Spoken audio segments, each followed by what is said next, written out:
Manatili po tayo nakatayo, mga kapatid, flex ko lang po, no? When I was here, 2001, sila na po si Sir Malu, si Brother Joe po ang nagtuturo sa amin. Kaya pakinggan nating maigi dahil alam ko na sila po ay pinadala ng Diyos upang ipaliwanag sa atin ng lubusan ng kanyang salita. Sundan ka agad ito ng kanyang butihing asawa po, ang abogado ni Lord, si Attorney Brother Joe Villanueva. Maraming pong salamat sa araw na ito. I pray that yung pag-ibig mo na walang kondisyon and the Holy Spirit will touch every heart listening to your word. Gusto mo, Panginoon, na lahat ng tao ay di mapapahamak kundi magkaroon ng buhay na walang hanggang sa langit. Salamat, Panginoon, sa mga nandito ngayon at sa lahat na nanonood sa YouTube, Facebook, Messenger. I pray that you touch their heart, O Lord, na maintindihan nila na pinakawalagang malaman nila na ang greatest blessing is our personal love relationship with you.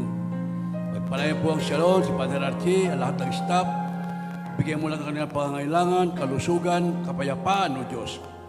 Salamat po, Panginoon, sa pagkakataon na iproklama ang iyong magandang balita sa lahat ng tao. Sa pangalan ni Jesus, Amen. Makakapula po tayo. Mga kapatid, I pray that the Holy Spirit will touch you. Naalala ko last year, nandito si Mrs. Sullivan. Tinanggap si Panginoon. Nasa langit na yun. Mapalad pa sa atin yun. Pag naintindihan nyo itong mensahe na ito, mapalad pa kayo sa Presidente ng Amerika. Our personal love relationship with Jesus, our greatest blessing. Ang Kristyanismo po ay personal relasyon. Maski mag-join ka sa Shalom, kung wala kang personal relasyon sa Diyos, walang kwenta. Hallelujah. Alam mo, maraming tao, iba-ibang gusto sa buhay. Maraming tao gustong mag-abroad, magnegosyo, maging senador, may-ari ng SM, maraming balak ng tao. Pero mga kapatid, tandaan mo ito. Ito po yung sinabi ni Oscar Wilde. There are only two tragedies on earth. Dalawang trahedya lang. Anong una? Hindi mo nakuha yung gusto mo. Pangalawa, nakuha mo, mamatay ka rin. Wala rin kwenta eh. Turista lang po tayo dito. Mayaman ka dito, mamamatay ka, saan ka pupunta? Sabi niya, dalawang trahedya. Makuha mo yung gusto mo, hindi mo nakuha, patay ka rin.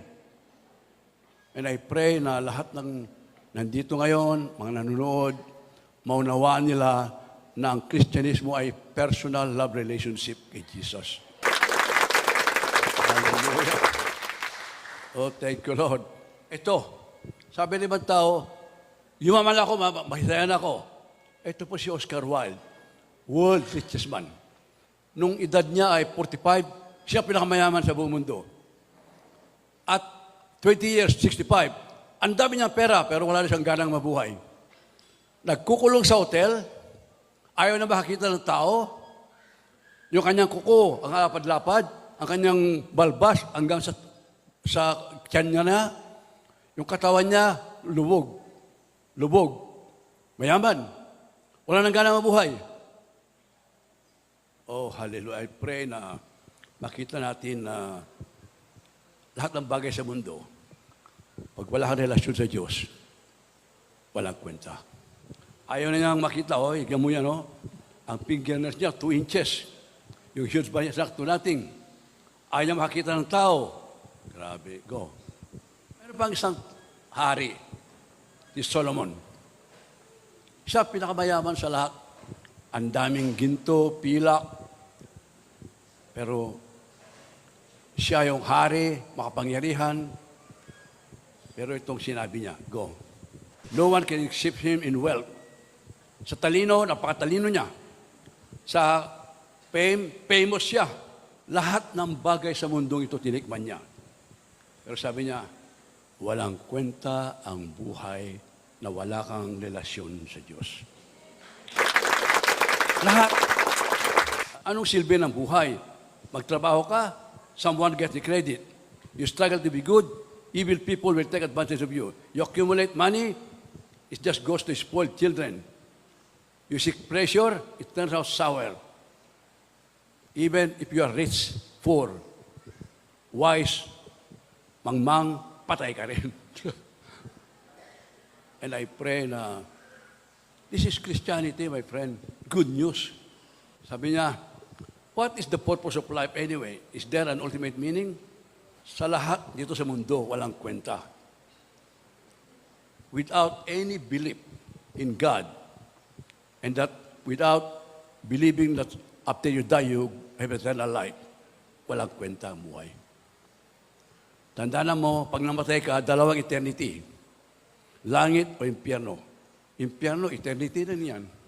Ang kaligtasan, libre. Don't pay for it. Ang kailangan na tao, fear God, worship God, keep commandment, and that's the whole duty of man. Go. Ito po ang sinabi ni Jesus. What does it profit the man? He gains the whole world, but lost his only soul in heaven. Ano mabala sa tao? Makamta mo man lahat ng bagay sa mundo. Yung espiritu mo napunta sa impyerno. Wala. Si Jesus nagsabi niya, hindi ako.